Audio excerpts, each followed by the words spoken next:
Bonjour Monsieur Vallot, nous sommes ravis de vous accueillir à l'Université catholique de l'Ouest pour l'émission du Dactylo. Comment allez-vous ? Eh ben, jusqu'ici, tout va bien. Je suis arrivé en fin de matinée et on a rencontré à la fois Patrick Valentin, qui est celui qui a inventé Territoires zéro aux chômeurs de longue durée, vous connaissez peut-être le dispositif. Et puis on a visité une cave coopérative. On a goûté un très bon vin blanc du Val-de-Loire, donc c'était... Voilà, tout va bien. Super. Donc pour vous présenter brièvement pour nos auditeurs, vous êtes un ancien élève de l'ENA, député de la 3e circonscription des Landes et aujourd'hui président du groupe socialiste à l'Assemblée nationale depuis 6 ans. Donc est-ce que ce serait possible que vous nous expliquiez les objectifs et les missions de votre fonction de chef de groupe à l'Assemblée nationale et comment est-ce que vous pourriez expliquer votre rôle dans l'hémicycle à nos auditeurs ? Alors, je suis président du groupe, pas depuis 6 ans, depuis la dernière législature, c'est-à-dire un an et demi. Avant, c'était Valérie Rabault, qui était présidente du groupe socialiste. Et le rôle d'un président de groupe, c'est d'assurer un petit peu l'animation du collectif. Voilà. On a des positions de groupe à prendre, il faut les construire, il faut les discuter, savoir ce que l'on va voter, si on va voter pour, s'abstenir, quelle sera notre ligne, est-ce qu'on va déposer des amendements, de quelle nature. C'est ça le travail du président de groupe. On a des questions d'actualité toutes les semaines. Eh bien, il faut choisir en fonction de l'actualité ce qu'elles seront. Et puis par ailleurs, je représente le groupe dans un certain nombre d'instances. Je suis l'interlocuteur des autres présidents de groupe, du bureau de l'Assemblée aussi, de la présidente de l'Assemblée. Voilà un petit peu le travail. Alors depuis 2022, vous êtes membre de la Commission des affaires culturelles et de l'éducation. De quoi est-ce que vous discutez dans cette commission ? Quels ont pu être les projets de loi examinés, notamment en lien avec l'enseignement supérieur et la jeunesse, qui fait partie de ses compétences ? Alors moi, j'ai passé 5 ans à la commission des affaires sociales, dans la dernière législature. Et il y avait entre autres sujets les lois pénicaux sur le travail, la première tentative de réforme des retraites, et bien d'autres choses encore. Et effectivement, depuis 1 an et demi, je suis à la commission éducation, culture et sport. Ce n'est pas une commission qui est forcément très légiférante. On n'a pas forcément autant de lois qu'à la commission des lois ou à la commission des affaires sociales. Et évidemment, on n'a pas la même saisonnalité avec la commission des finances, puisque voilà, il y a la saison des lois de finances en fin d'année. On a travaillé sur quoi ces derniers mois ? On a travaillé sur la question, par exemple, de la préparation des Jeux Olympiques, qui n'est pas une petite affaire.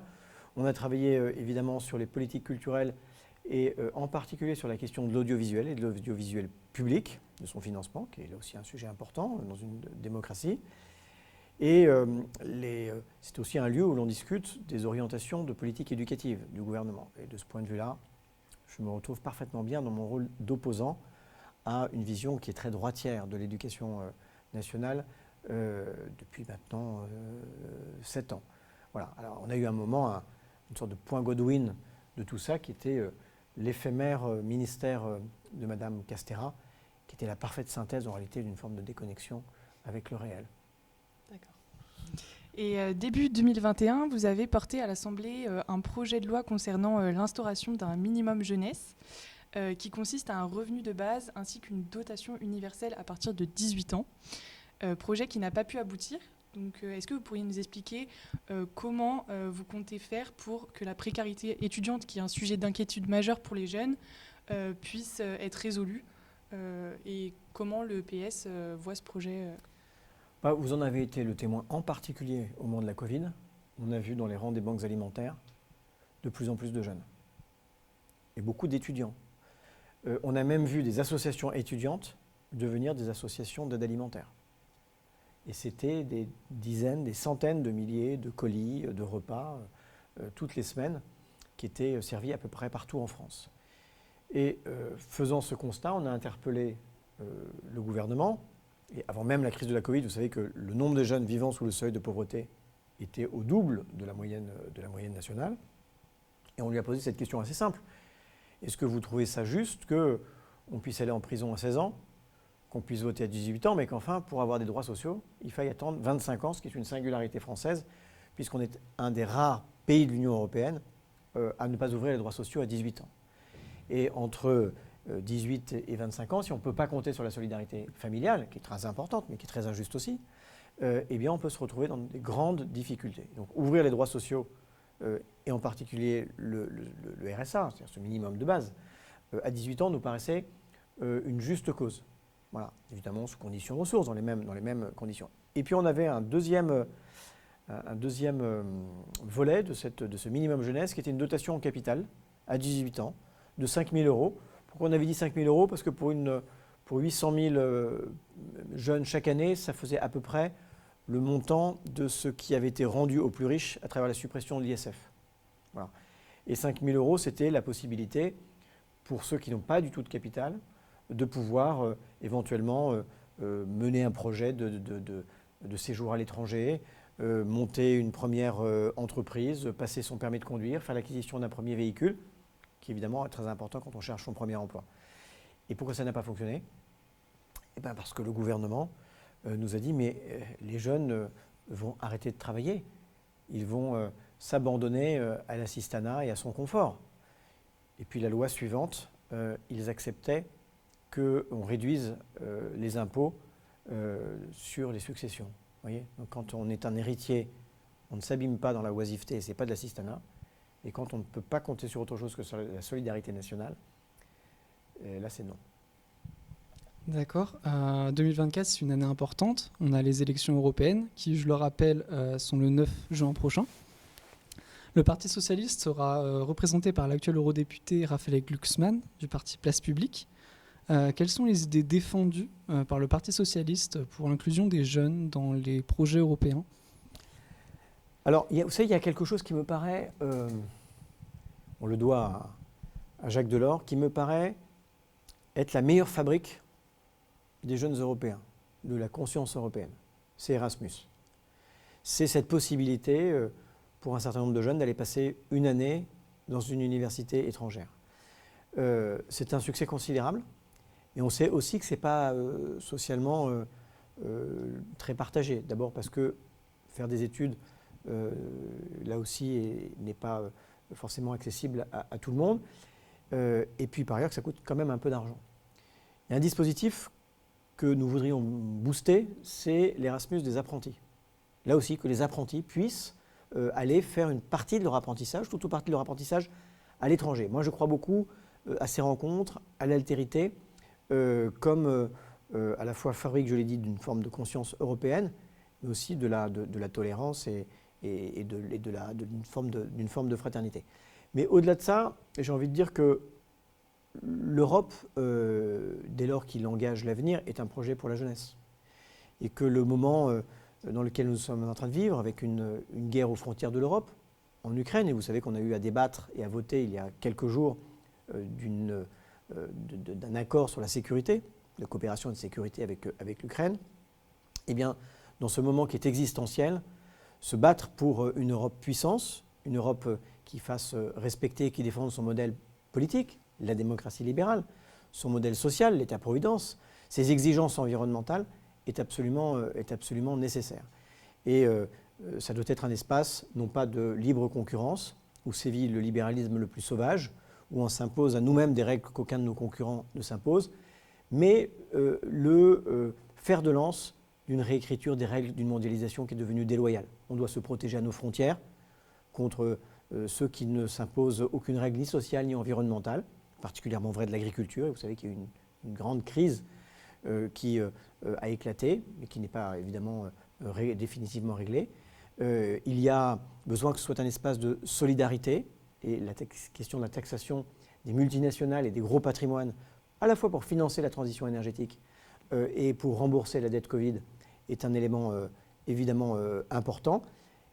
Et mesurez bien, et Raphaël Glucksmann en est le bon exemple, que l'Europe, c'est le lieu où l'on réconcilie le bout du monde et le coin de la rue. Quand Raphaël Glucksmann se bat contre le travail forcé des Ouïghours en Chine, contre la fast fashion, eh bien nous, à l'Assemblée nationale, nous faisons la même chose. Nous reconnaissons le génocide des Ouïghours, nous combattons la fast fashion et nous défendons en réalité les travailleurs européens. Donc voilà un petit peu la préparation de l'avenir, mais ça va être une campagne pour ce qui est des socialistes, de Place Publique, de Raphaël Glucksmann et de tous ceux qui sont sur sa liste, un combat qui sera non pas l'espèce de duel désenchanté qui emmerde tout le monde entre l'extrême droite et les libéraux, entre Renaissance et le Rassemblement national, mais voilà, une campagne enthousiasmante et qui se projette dans l'avenir. Oui, donc en parlant de ces élections européennes, on voit bien qu'il y a une ascension de plus en plus prenante du coup des partis extrémistes, et notamment du RN de Jordan Bardella. Comment le PS arrive à lutter contre cette montée en force de l'extrémisme? D'abord, je crois que, quelle que soit l'étiquette politique, les Français ont besoin d'être représentés par des gens qui bossent. Est-ce que M. Bardella bosse? Non, vous regardez son bilan au Parlement européen, à part venir y chercher son indemnité, il n'y a pas foutu grand-chose. Et quand il s'est manifesté, ce n'est pas pour le meilleur. J'évoquais tout à l'heure la crise agricole. Il faut une nouvelle PAC à Bruxelles, parce que depuis 1992, elle traite les marchandises agricoles, les produits agricoles, comme des marchandises comme les autres, exposées au mauvais vent d'une mondialisation déloyale, une concurrence déloyale. Nous nous sommes opposés à la dernière PAC qui ne règle rien. Ils ont voté pour. Nous nous sommes opposés à un certain nombre d'accords de libre-échange. Est-ce que c'est le cas de tous ceux qui se présentent sur l'échiquier? Non. Donc il faut que les faux-nez, voyez, soient démasqués. Voilà. Et on peut être très bon en TikTok et nul dans l'hémicycle à Strasbourg ou à Bruxelles. Merci beaucoup. Aux élections présidentielles 2022, selon un sondage Ipsos, 41% des jeunes de 18 à 24 ans se sont abstenus au premier tour. Selon vous, qu'est-ce qui peut causer une telle abstention et comment est-ce qu'on peut dynamiser un petit peu l'intérêt du vote chez les jeunes? Alors moi, c'est une question que je me suis posée en réalité dès 2017, première fois que je me présentais à une élection. Il y a des jeunes de ma circonscription dans les Landes qui étaient venus me voir en me disant « Qu'est-ce que vous pouvez faire pour nous ?» Et je leur ai retourné la question. Je leur ai dit « Mais qu'est-ce que vous attendez de votre député ?» Et ils se sont organisés, ils se sont fédérés. Ils ont eu le sentiment pour une fois d'être écoutés. Et ils ont organisé une sorte de grand oral des candidats, et de moi en particulier. Et on évoquait tout à l'heure le minimum jeunesse. Eh bien, ce minimum jeunesse, il est né, en réalité, de ce dialogue direct avec la jeunesse. La question que se pose beaucoup, c'est à quoi ça sert la politique? Et je me souviens d'un jeune qui me dit, moi, la politique ne me sert à rien, ce qui me sert, c'est mon voisin qui m'aide à poser mon carrelage. Eh bien, la politique, quand c'est bien fait, ça t'aide aussi à poser ton carrelage, c'est-à-dire que ça t'aide à mieux vivre. Et les conditions de la vie étudiante, les conditions d'entrée dans le premier emploi, qui sont difficiles pour des jeunes.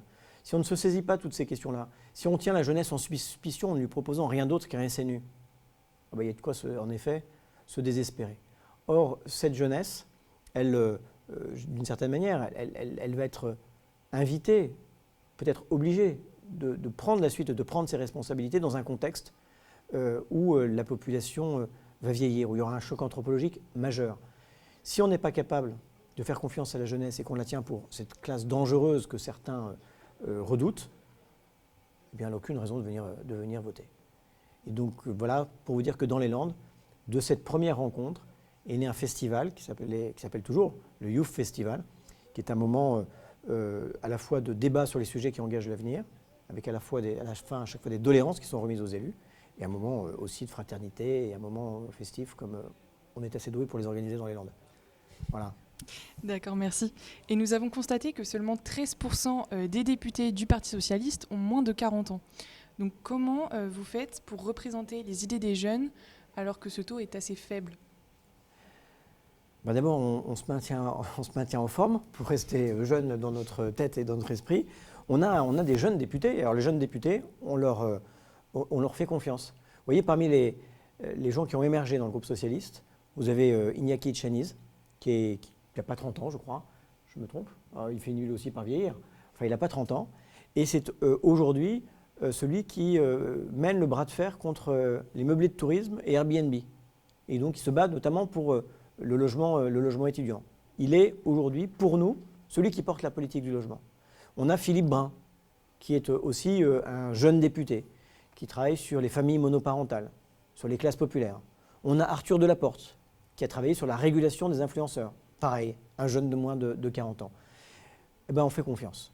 Et puis, sur la liste des européennes, vous regarderez, il y a beaucoup de jeunes. Il y a beaucoup de jeunes femmes. Eh bien, je vous remercie pour cette Merci à vous. interview très intéressante. Et puis, on se redit à bientôt sur le Dactylo et pour des prochaines interviews. Merci beaucoup. Merci à vous.